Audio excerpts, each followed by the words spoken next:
Olympics కోసం సుదీర్ఘ నిరీక్షణ ముగిసింది. నిన్నటి నుంచి పోటీలు ప్రారంభమయ్యాయి. ఒలింపిక్స్ గేమ్స్ వస్తున్నాయంటే చాలు యావత్ ప్రపంచం వేయి కళ్ళతో ఎదురు చూస్తుంది. విశ్వవేదికపై తమ దేశపు జెండా ఎగరాలని ప్రతి పౌరుడు కోరుకుంటారు. ఈ క్రమంలోనే ఈసారి జరగనున్న ఒలింపిక్స్ భారతదేశానికి ఎంతో ప్రత్యేకమని చెప్పాలి. ఈసారి ఏకంగా 117 మంది భారతీయ అథ్లెట్లు ఒలింపిక్స్ బరిలో నిలుస్తున్నారు. దీంతో భారత్కు ఎన్ని మెడల్స్ వస్తాయన్న దానిపై సర్వత్రా ఉత్కంఠ నెలకొంది. భారత్ ఈసారి టాప్ 30లో నిలవడం ఖాయమని అందరూ ఆశిస్తున్నారు. ఈసారి 21 మంది షూటింగ్లో, హాకీలో 19 మంది పోటీ చేయనున్నారు. తరువాతి స్థానాల్లో 8 మందితో టేబుల్ టెన్నిస్, 7 బ్యాడ్మింటన్, 6 రెజ్లింగ్ క్రీడాకారులు, 6 archery, 6 boxing, 4 golf, 3 tennis, 2 swimming, 2 sailing క్రీడలకు ప్రాతినిధ్యం దక్కింది. ఇక judo, rowing, weight lifting, equestrian నుంచి ఒక్కొక్కరు బరిలో ఉన్నారు. భారత్ నుండి ఒలింపిక్స్కు ఎంపికైన వారిలో పురుష అథ్లెట్లు 70 మంది, మహిళా ప్లేయర్లు 47 మంది ఉన్నారు. ఈసారి ప్యారిస్ ఒలింపిక్స్లో మన పథకాల సంఖ్య పెరగాలని 140 కోట్ల మంది భారతీయులు వేయి కళ్ళతో ఎదురు చూస్తున్నారు. గత ఒలింపిక్స్ల కంటే ఈసారి భారత బృందం పటిష్టంగా ఉంది. కొంతకాలంగా భారత ఆటగాళ్లు అంతర్జాతీయ స్థాయిలో మెరుగైన ప్రదర్శనలతో సత్తా చాటుతున్నారు. దాంతో ప్యారిస్ ఒలింపిక్స్లో భారత్కు పథకాలు రావడం ఖాయమనిపిస్తోంది. ప్యారిస్ ఒలింపిక్స్ 2024 ఫ్రాన్స్ రాజధాని ప్యారిస్లో 33వ ఒలింపిక్స్ నిర్వహిస్తున్నారు. ఈ mega battle of sports July 26 నుండి ఆగస్టు 11 వరకు కొనసాగుతోంది.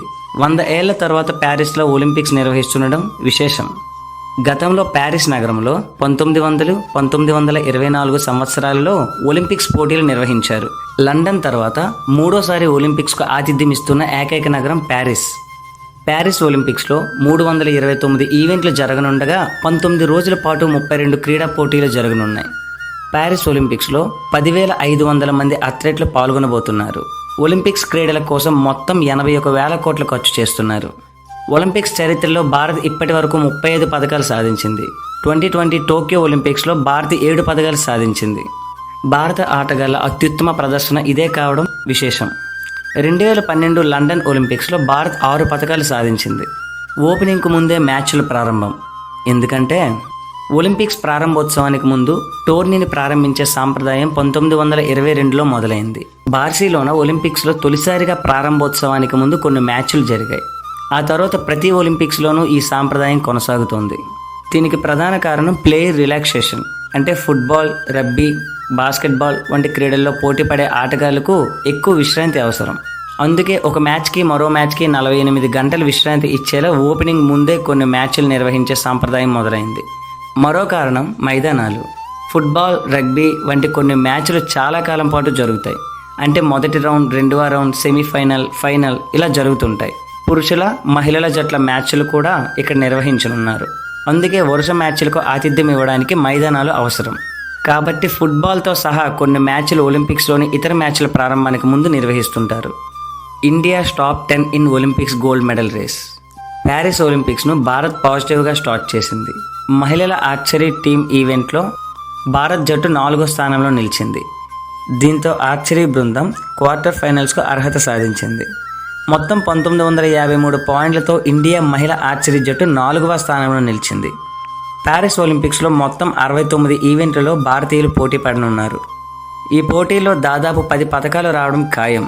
గత ప్రదర్శనను పరిగణలోకి తీసుకుంటే ఈసారి కూడా వీరి నుంచి మంచి ప్రదర్శనను ఆశించవచ్చు. ఆ 10 మంది పోటీదారులు ఎవరో చూద్దాం. నెంబర్ 1, 2020 టోక్యో ఒలింపిక్స్లో నీరజ్ చోప్రా బంగారు పథకాన్ని గెలుచుకున్నాడు. కాబట్టి ఈసారి కూడా పురుషుల జావెలిన్ త్రోలో నీరజ్ వైపు నుంచి పథకం ఆశించవచ్చు. నెంబర్ 2, ఈసారి మహిళల బాక్సింగ్లో నిఖత్ జరీన్ నుంచి పథకం ఆశించవచ్చు. ఎందుకంటే 50 కేజీల విభాగంలో మహిళల బాక్సింగ్లో ప్రపంచ ఛాంపియన్గా నిలిచింది. కామన్వెల్త్ క్రీడల్లో ఛాంపియన్ టైటిల్ కూడా కైవసం చేసుకుంది ఈమె. కాబట్టి నిఖత్ నుంచి పథకం కోసం ఎదురు చూడవచ్చు. నెంబర్ 3, టోక్యో ఒలింపిక్స్లో భారత్కు కాంస్య పథకాన్ని అందించిన లోవ్లీలా నుంచి పథకం ఆశించవచ్చు. దీని ప్రకారం ఈసారి మహిళల బాక్సింగ్ విభాగం నుంచి భారత్ 2 పథకాలు సాధిస్తుందని అంచనా.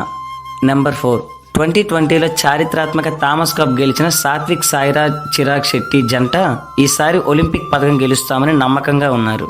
ఎందుకంటే ఈ జోడీ ఇప్పటికే ప్రపంచ ఛాంపియన్షిప్లో కాంస్యం, ఆసియా క్రీడల్లో స్వర్ణం సాధించింది. కాబట్టి ఈ జోడీ నుంచి బ్యాడ్మింటన్లో పథకం ఆశించవచ్చు. నెంబర్ 5, పివి సింధు ఒలింపిక్స్లో బ్యాడ్మింటన్లో భారత్కు 2 పథకాలు సాధించింది.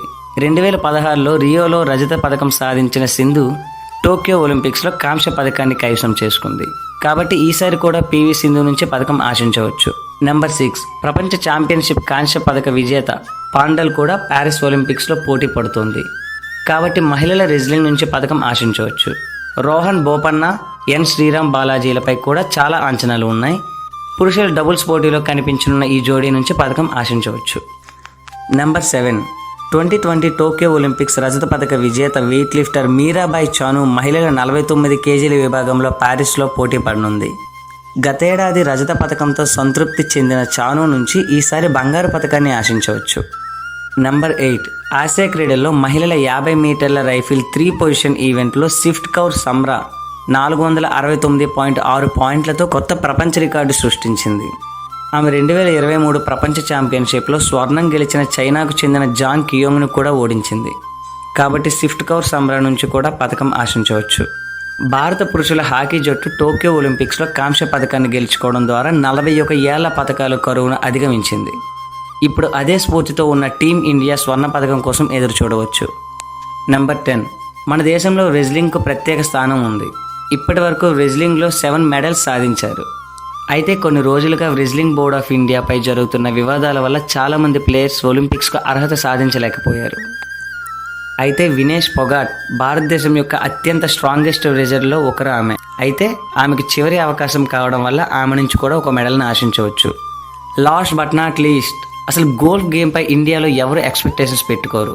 కానీ టోక్యోలో అదితి అశోక్ 4వ స్థానంలో నిలిచిన తరువాత గోల్ఫ్ దేశం దృష్టిని ఆకర్షించే మరో క్రీడ అవుతుంది. కాబట్టి అదితి అశోక్ నుంచి కూడా ఒక మెడల్ని ఆశించవచ్చు. ఈ టాప్ 10లో ఎవరు గోల్డ్ మెడల్ సాధిస్తారని మీకు అనిపిస్తుంది? కామెంట్స్ ద్వారా తెలపండి. మరి వీడియోని లైక్ చేయండి.